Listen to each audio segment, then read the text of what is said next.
ऐ पैगंबर, मेरी तरफ से लोगों को कह दो कि ऐ मेरे बंदो, जिन्होंने अपनी जानों पर ज्यादती की है, अल्लाह की रहमत से नाउम्मीद न होना। अल्लाह तो सब गुनाहों को बख्श देता है।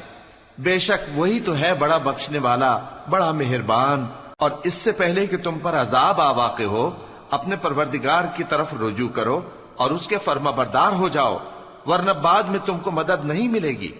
और इससे पहले कि तुम पर नागहां अजाब आ जाए और तुमको खबर भी ना हो, इस निहायत अच्छी किताब की जो तुम्हारे परवरदिगार की तरफ से तुम्हारी जानिब नाजिल हुई है, पैरवी करो। ऐसा न हो कि उस वक्त कोई शख्स कहने लगे कि हाय उस कोताही पर अफसोस है जो मैंने अल्लाह का हक मानने में की और मैं तो हंसी ही करता रहा। या ये कहने लगे कि अगर अल्लाह मुझको हिदायत देता तो मैं भी परहेजगारों में होता। या जब अजाब देख ले तो कहने लगे कि अगर मुझे फिर एक दफा दुनिया में जाना हो तो मैं नेकूकारों में हो जाऊं।